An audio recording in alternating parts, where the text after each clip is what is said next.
dissuade you from doing that, but I feel like you're right.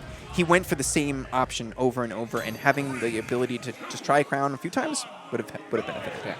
Anyway, we have Cold in Tokyo on town. All right. Ooh, I feel Tokyo's been running into some interesting matchups. First Wario, and now, oh no. Is it button check? Is it a button check? No. No, it is not. It is not. Okay. Well, that's unfortunate. He had 0 or 10? Anyway. He must have lost his jump and thought he had it. I can't think of anything else that would cause him just to spontaneously combust, such as that. It definitely was spontaneous combustion. Okay. The Cold bringing it back. Now, when I watched Cold and Soul on stream, not me Soul, different Soul. Yes. What I noticed about Cole was that he was like super great on hit, but he was kind of just going.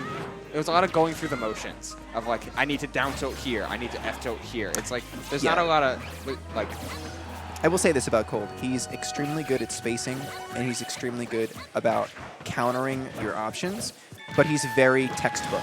Yes, right? He's very textbook. If you play him for a little while, you play him on, like, if you're 2 stocks in, you'll get a sense of what he's going to do.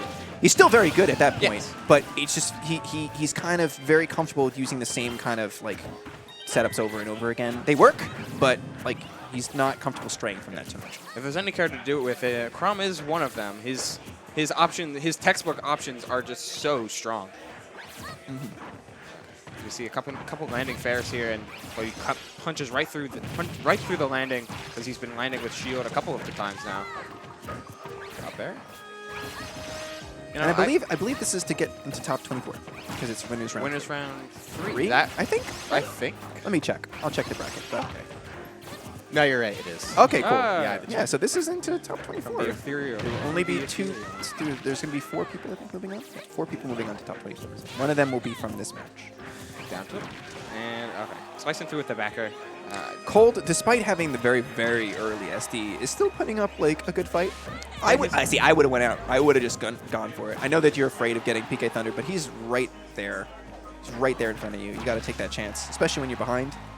And this is part of, again, the textbook Chrom is like he's just staying on stage and doing the safest, optimal stage option, but not really jumping out too much. Yeah, he's not trying to risk anything, and he's just over and over and over again, knowing Ness is going to try and push in so he can get back to mid stage, and I have a sword. Yes. No, this is very doable here. This is very doable. A lot of pressure coming after me. One more. There it is. Okay. He's put him forward smash. He had the air dodge. That was your chance, or at least forward tilt, something. That's why Chrom likes this stage, because of this layout specifically. Oh, getting the armor part of Aether to negate PK Thunder from the PK kit. Soaring slash. Soaring slash? I'm sorry. Aether.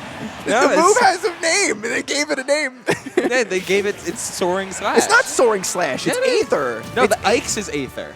It's the same move. No, it's the same move. They are slightly different.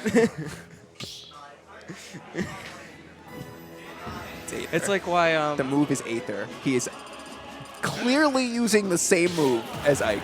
It's the same reason why Marth is a dancing blade, but Roy's is double-edged dance. It's dancing blade round 2. Okay. Double-edged dance. Okay, there's only one edge. There's only one edge. He's got 2. Yeah, no, it's like, well, then they all have 2. Okay? There's nothing that makes it double compared to the other ones. All right. The only person who had double-edged dance is Lloyd Irving if he makes it into the game, which would be really cool.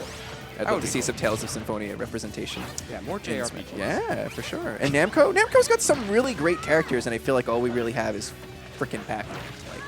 Which obviously Pac-Man is a staple. Like the Namco character. Yes. But we have really cool, different kind of characters from Namco games that would really be great additions. But we don't go there. We still need another Capcom character, and we still need another Namco character. So we'll see what happens. I'll be down with it. That's why I was so excited for leading up to.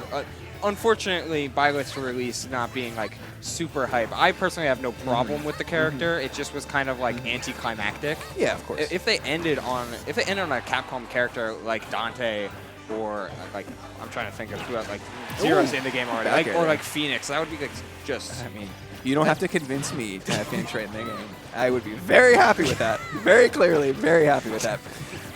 But I think, and we'll focus on the match. Right. So right now, Cold is doing a really good job of being very consistent. I think he's probably thinking about like how the last 2 stocks that he played in the previous game went generally very well for him. If he didn't have a 1 stock deficit, he probably would have won.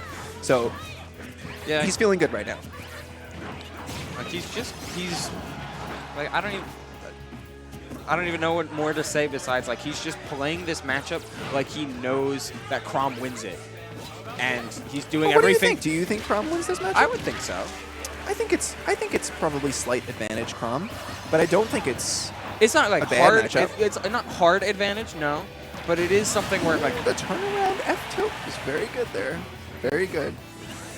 See, that's the best part about Cold as a player. He's very. I don't want to have a pun here, but he's a very like calm, cool-headed player. He doesn't get nervous. He doesn't get anxious. He stays very like focused. He's got ice in his veins. He does. He's cold-blooded. Freeze well.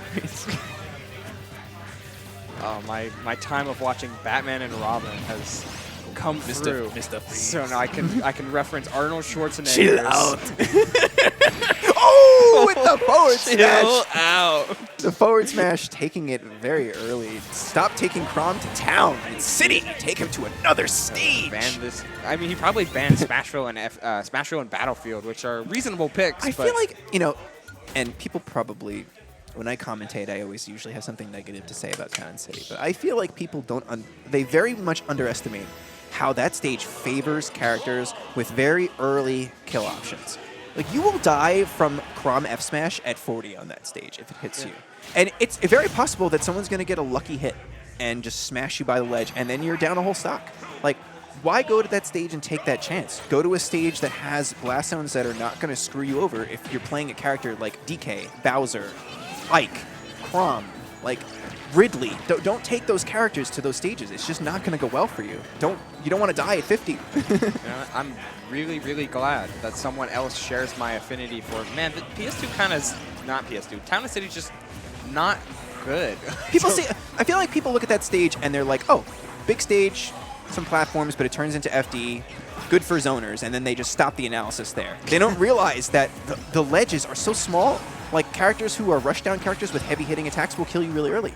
And then you have a very hard time getting, like, you know, coming back.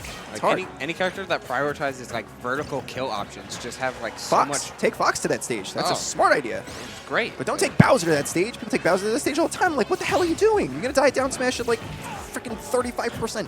Something ridiculous. Wolf. Don't take Wolf to that stage either. Oh, God. No, that's awful. There's plenty of room to run for Wolf. Anyway, Tokyo with the switch to Lu. The armor just completely negates the PK freeze. That's 20 damage, but that's an interesting. It's the immunity to the cold. It's like, you know what? Like, you can't kill me with ice. My blood is already cold. He's got the proper equipment on. He like went into his loadout and said, "Yep, I'm gonna have my ice elemental gear on right now." Okay, I like that option. Yeah, no, like that's like Tokyo's been playing off ledge. He's been playing very passive. Okay, he did it again, but like he's been playing very passive off ledge, and now like the first time, at least, it was his first time pulling out an aggressive option off of ledge 3 times in a row. Maybe not a great idea, but PK freeze ends it early. Cold has to get one of those like lame Chrom up air strings. Here we go. Oh no. Ooh, I see. I would have. Lucas. Lucas. He's just got these like really tricky hitboxes and frame data and the snake thing. Rope snake. Oh, okay. See, that would have killed on town. Absolutely would have killed on town. 100%.